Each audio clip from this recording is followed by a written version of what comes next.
Bhubaneswar, once it was called as Temple City of India.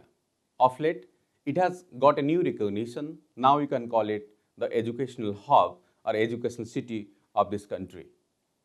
Today, Bhubaneswar is bearing the government institutions, government universities. You will find a lot of private universities, research institutions, and yes, Government of India or national level institutions. And in this journey, in the past few decades, many eduprenuers, private education entrepreneurs, they have made this state proud, they have made this city proud by creating new generation infrastructure in the area of education, skill, training, and research. We get the opportunity to meet one of the wonderful entrepreneur of this state, let's say of India, Sri Sanjib Raut, who once upon had a dream, and yes, he has made the dream into reality. I will take you to CV Raman group of institutions, which was once upon a time known as CV Raman College of Engineering, and today it stands upon more than 100 acres of area. Let us meet Mr. Sanjib Raut and listen to the journey, how he started, where he has reached, and how he looks forward.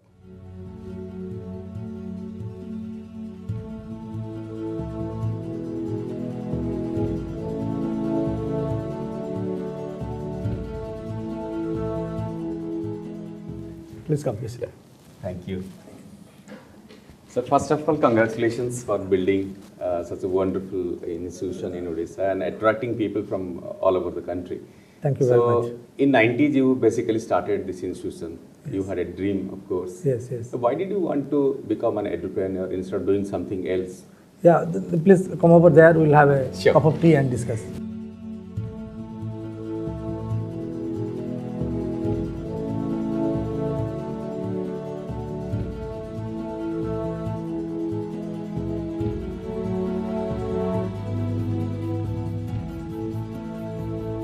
When you started the dream you had and you have reached a point, so how was the dream at the time?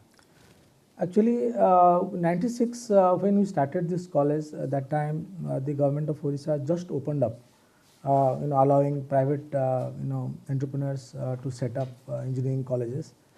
That time Odisha is only having two engineering colleges, mostly UC Burla and RSE, and one more private college was there. So you can say almost nothing was there for technical education, and most of the students used to go to Bangalore and Tamil Nadu, Andhra Pradesh, Maharashtra for higher technical education. So that was a great opportunity for all of us to be a part of growth of technical education in the state of Odisha. And we are really thankful to the government allowing us to set up such institutions in our state.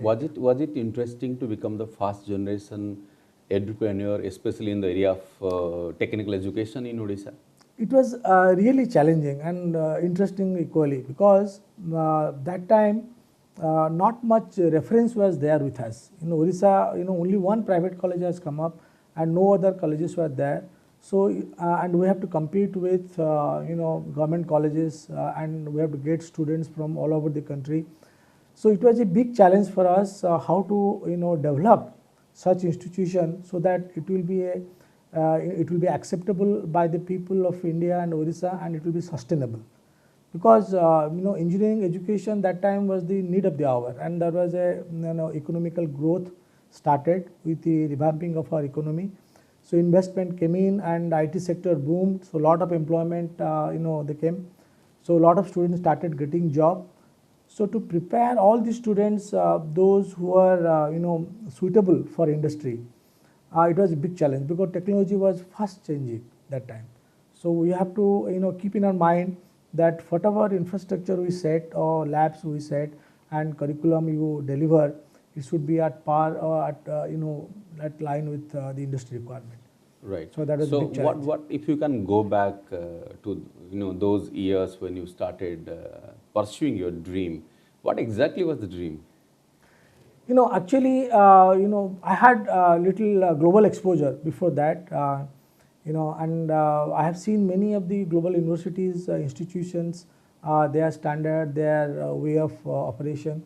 So it was in my dream to establish one institution which will be par with international colleges, having all the latest technology, and and develop competent technical manpower.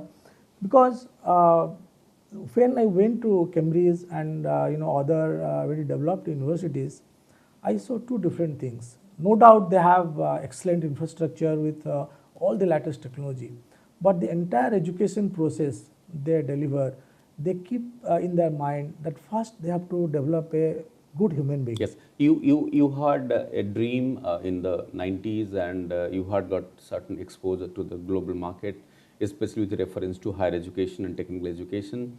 And maybe it was a coincidence that you were the first generation education entrepreneur in Odisha. Do you feel that that also gave you ample of opportunity advantage as a first mover?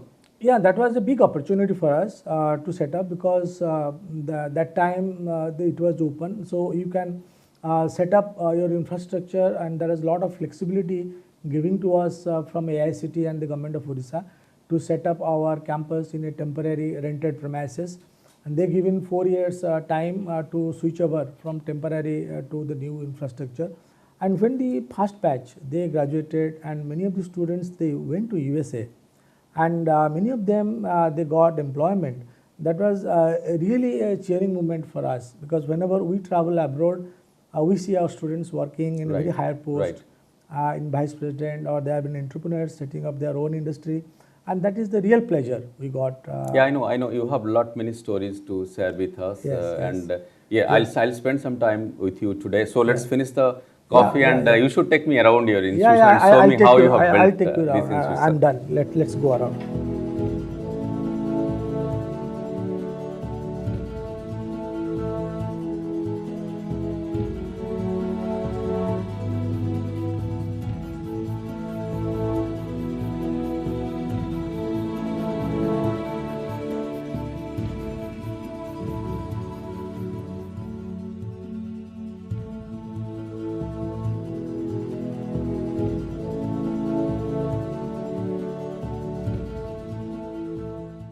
How was the transformation from the completely government-owned, engineering education to government and private? The share also went to private engineering institutions. Actually, if you look around the globe, all the leading developing countries, they have all the best of their engineering colleges or schools are private. See, that gives an opportunity for entrepreneurs to completely compete in the global market. Yeah. So there was step by step, there was a lot of strategic planning to bring edu entrepreneurs in the country, and we are really fortunate to be a part of that growth period of our country to setting up engineering colleges. So when we talk about suppose privatization in the area of education, especially with a focus on technical education, research, training organizations, all that, the key factor could be adoption of new technology, larger infrastructure, better quality teaching system, and all that. So what was your vision at the time when you built CV Raman College of Engineering? Actually, if you look at the three things which you have spoken now, the first priority is quality teachers. For any education system, the infrastructure and laboratories, technology definitely required, but first we require quality teachers. Yes. So we tried to develop quality teachers by taking young people and giving them in-house training, sending them abroad for training, and then we set up infrastructure by taking architects of renown from outside our country. Then we tried to tie up with almost all the best international manufacturers, producers for equipments, and inviting them to come over here to set up the laboratories, with an objective. Whenever any product, any past students who graduate from our college, when they go to industry, they don't see much gap in technology. They are absolutely ready for fitting in. Right. So that is our effort and our objective. You started with one engineering college, and today you have got a very diversified portfolio, having hotel management, having marine engineering, and maybe something is going on in your mind. So how you see this journey, almost 20 years, 2 decades of your journey? If I'll talk about hospitality, you see, in any growing economy, when the disposable income of the middle class and the upper class society or lower class society goes up, the service sector, they gets a boom and they create lot of employment. So hospitality program which we have started, we offer around 3 to 4 jobs per student. It's such a rewarding career, and the growth path, if you look at. That is Ranjita Institute of Yeah, Hotel yeah, yeah. Management The that you run growth here. path, if you look at, and within the span of 5 years, they can go to a very good package. So that is one of the reasons why we started hospitality here. And second thing, the maritime education. If you look at the profile of our country, we have a very vast coastline. Yes. And if you discuss about the history of our state, it is a trading, sea trading, Yes. from the Kalinga time. Yes. That was the core business. Yeah, it of was the very rich in maritime tradition. we have a big potentiality for marine education in our state, because we have 13 big ports. We have opportunity. Dhamra has come and many more are in offering, and we have many small ports, fishing ports, likely to come over, and once the state is becoming a hub for manufacturing and trading, then the employment in marine sector, direct and indirect, will really boom. So that's why we took a decision to start marine engineering, and it's doing well. The boys are getting job and they are well placed, and we have started getting more response from our state and all over from the other states, students to come over here and study marine engineering.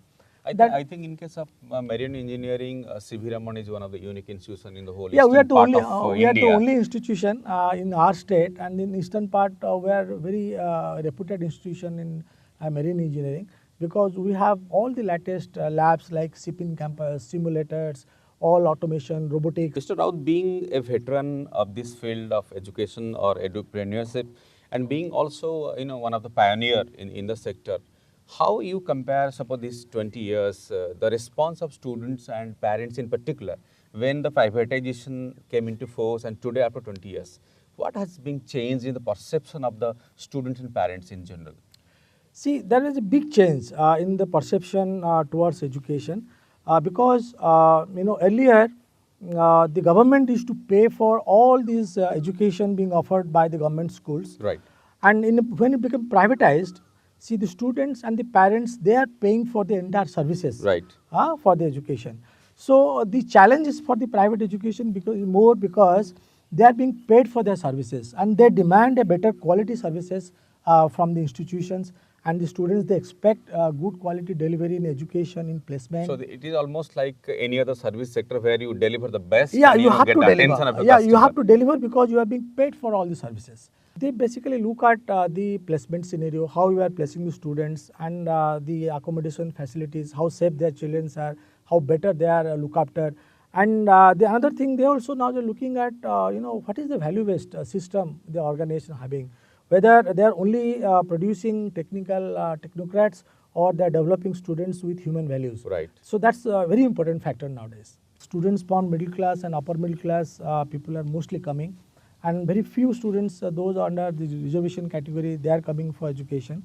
So we have developed our hostels and facilities keeping that in mind, and it absolutely match to their lifestyle, and so they are happy with that. And second thing is that about the infrastructure which we have created, keeping in mind the global scenario, all the latest technology and all the latest equipments we have brought in successfully to our campus and set up. Around 11 international companies, they have set up their technical lab in our campus. So that's a big boost for us. That has given a global recognition to our education system, to our value-based. Once you look at any bigger size educational institution, you will find the students from different languages, different cultures, different bent of mind, different perception. So in one way, this becomes one of the beauty of the institution. In other way, this becomes a challenge. If I look at CV Raman group of institutions where we are standing right now, it's almost like a mini India. How you handle people from a diversified portfolio? See, that's actually a big opportunity for us, because whenever one technocrat graduates from this college, they used to go to an environment where they will come across people from the different country, different language, different area, and they should learn how to accommodate, how to work together. Right. Okay. So when we got an opportunity to have students from all these backgrounds, So that's given a big opportunity for the students to know each other, to understand each other's religion, culture, language, and develop them as a complete professional technocrat. Right. I have got a very personal question to you. I see a lot of greenery, different types of plant over here, maybe many plants, maybe brought in from different countries. So how you really manage this, plants in See, your the institution? nature and the education, they go together, and the nature teaches us a lot of things indirectly. And any good institution, they should have an environment which is conducive for delivering good education. Absolutely, yeah. Okay, and my students and my staffs, myself, we all are, very much into it. And it is they love it, they maintain it, they never damage anything, Right. you see, and they take care of it. That's why the beautiful campus is being maintained. So you should now take me to the other part of the Yeah, please, institution. I'll take you around all the center of excellence and beautiful labs we have and the Absolutely, infrastructure. And let's go and Thank you. Thank you.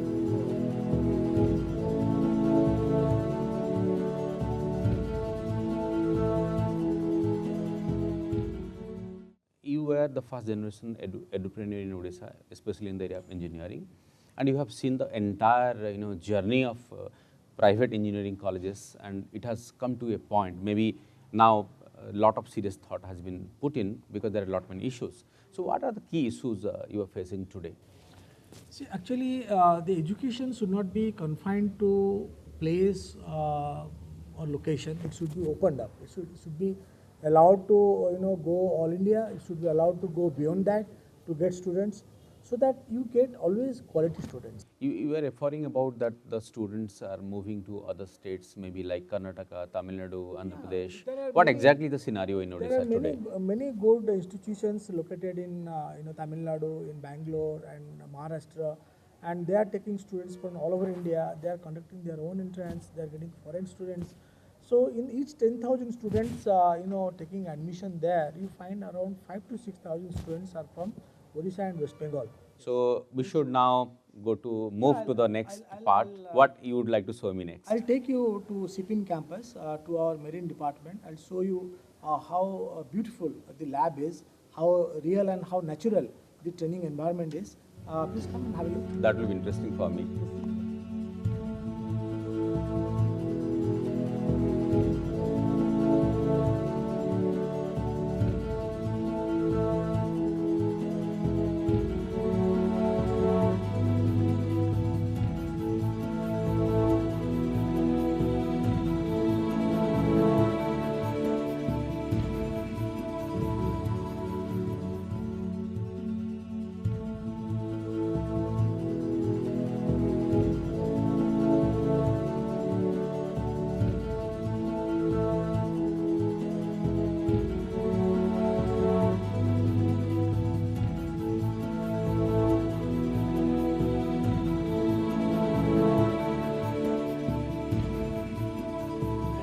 Thank you very much for showing me the marine campus. This looks very interesting. So this is Yeah. exactly like a ship. Yeah, this is exactly like a ship main engine. Okay, and marine engineering students, they learn how to start the main engine, how to prepare for the starting the engine, how to maintain all the equipments. So this is something they do in life Right. and in actual environment. So that gives a leading edge to our students when they go to industry. So they perform better. How you see the career prospect of the marine engineering students It those are is, passing out from your institution? So see, marine is a program where the career is the best option, and they get a lot of salary, they get a lot of opportunity to work abroad, to sail in foreign ships. So at this moment, it is doing pretty well. The boys are getting jobs. So now coming back to the CV Raman group of institutions, a very diversified bouquet you have got, starting from the core departments of engineering, then you have got hotel management and the marine right now. So when we look at any educational conglomerate, there is another wing, maybe the medical wing, that is We are missing right we are now. very shortly coming with medical hospital, and we have already put a proposal to the government of Odisha for starting a medical college. So medical and allied programs of the medical technology, all paramedicals, nursing and other programs, we are coming very soon. Many of the edupreneurs of your generation, they are now leading universities. What about Yeah, we are already applicant. Our application in process. So we expect very soon we will also become an university. So how it is going to add value once CV Raman See, becomes once you become an university, the first opportunity will be, we can make our curriculum industry driven. It will be flexible. We get an opportunity.